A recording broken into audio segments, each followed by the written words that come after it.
사랑과 평화다. 1권 제6장 벼타작 생명타작. 벼타작 사랑과 평화의 작전. 나는 옛날 농사 지을 때 타작했던 생각이 나서 도와주고 싶었다.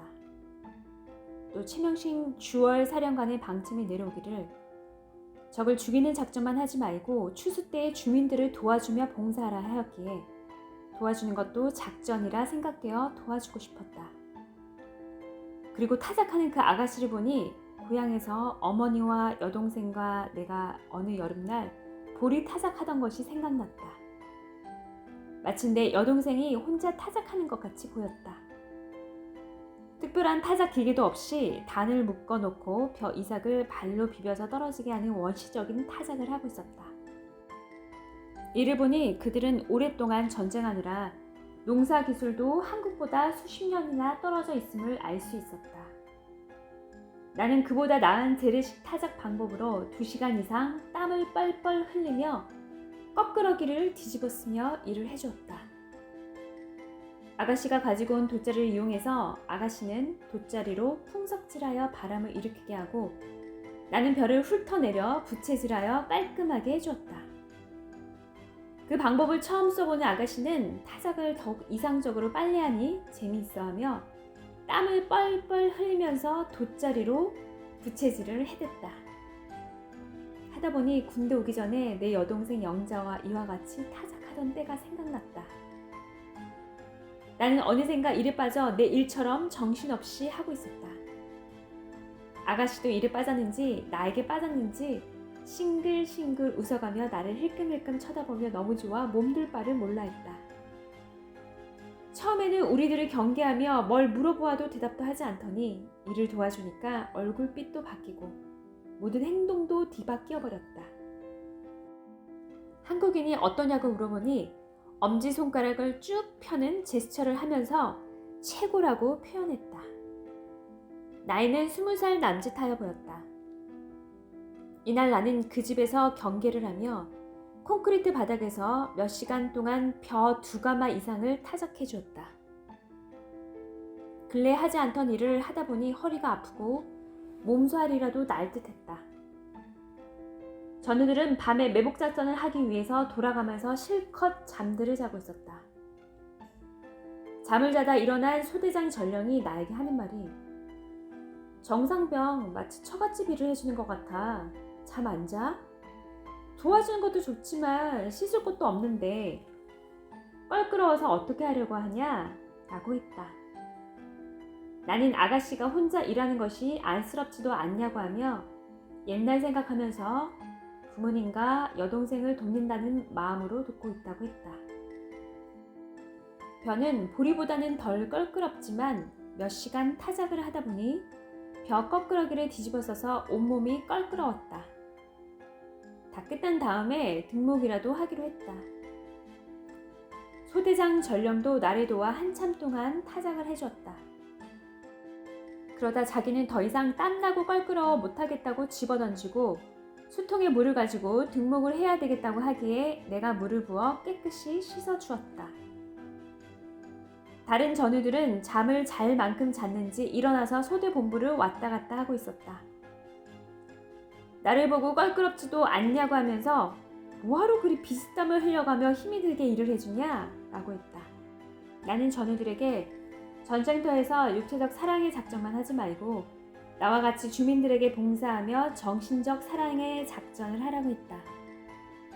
주월 사령관으로부터 주민들을 보호하고 봉사활동을 해주며 작전을 하라는 방침이 내려와서 그 작전을 하러 나왔는데도 중대 모두는 어떻게 하면 정을 한 명이라도 더 죽일까 하는 작전에만 신경 쓰고 주민사랑 작전에는 별로 신경을 쓰지 않았다. 이날도 나와 소대장 전령 외에는 누구 하나 자기 형제처럼 주민들을 도와주며 사랑과 평화의 작전을 해주는 사람이 없었다. 민간인들은 오전에 일찍 왔다가 오후 3시쯤 되면 타작한 것을 자루에 넣어 리어카로 끌고 나간다.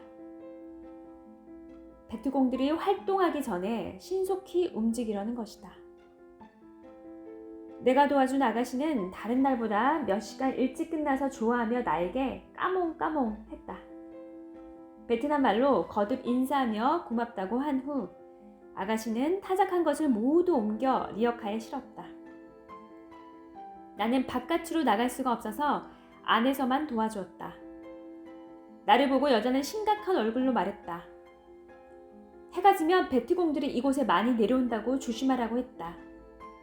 언제쯤 오냐고 하며 내 시계를 보여주었더니만 손가락으로 4시를 가리키며 4시가 넘으면 저 산 밑에서 베트공들이 많이 내려오기 시작한다고 했다. 베트남 말을 다 알아야 들을 수가 없었으므로 수화법을 쓰면서 대화를 했다. 누구라도 자기 말하는 것을 볼까봐 사방을 힐끔힐끔 쳐다보며 조심스레 말하는 눈치였다. 이 여자는 특별히 베트공 정보를 주려고 나에게 이야기한 것은 아니었다. 몇 시간 동안 자기 할 일을 도와주니 고마워서 마음이 감동되어 제 형제처럼 느껴졌는지 몸조심하라고 해준 말이었다. 나 역시 베트공에 대한 정보를 얻기 위해 그 아가씨를 도와준 것도 아니었다. 그런데 이것이 중요한 정보가 되어 베트공 수백 명을 이슬처럼 사라지게 할 줄 누가 알았으랴. 그 아가씨는 리어카에 실어놓은 그 많은 무거운 짐을 혼자 끌어당기며 나에게 손을 흔들었다. 고마워하며 몸조심하라고 애인같이 걱정해주며 떠나갔다. 짐이 너무 무거운 데다 비포장도로라 뒷다리가 당기도록 낑낑거리며 리어카를 끌고 가는 모습을 보니 집까지 끌어다 주고 싶었지만 마음으로만 떠밀어 줄 수밖에 없었다. 그래도 우리가 타작을 도와주었기에 누구보다 제일 먼저 가고 있었다. 아가씨는 그 무거운 벼 몇 가마니를 암소처럼 잘도 끌고 갔다. 내가 이 아가씨 이야기를 가끔 하듯이 그 아가씨도 살아있으면 내 이야기를 가끔 할 것이다.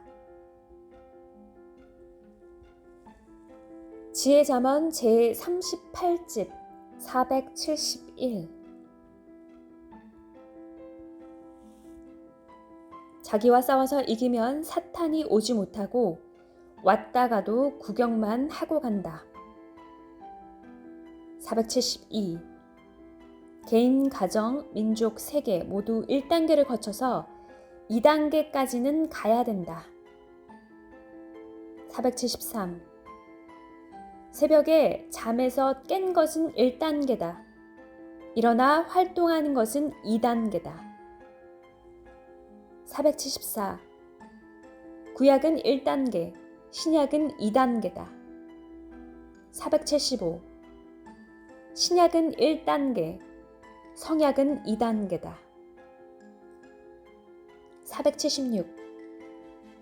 자기가 혼자 있을 때는 1단계다. 성자와 같이 있을 때는 2단계다. 477. 육적 휴거는 1단계, 영적 휴거는 2단계다. 478. 어떤 일을 놓고 기뻐하고 흥분하는 것은 1단계다. 행하는 것은 2단계다. 479. 아가서에서 사랑하는 자가 와서 문을 두드릴 때 잠에서 깼지만 누워만 있었던 자는 1단계 인생이다. 일어나 문을 따준 자는 2단계 인생이다. 480. 육만을 위해서 사는 삶은 1단계 삶이다. 영을 위해 사는 삶은 2단계 삶이다.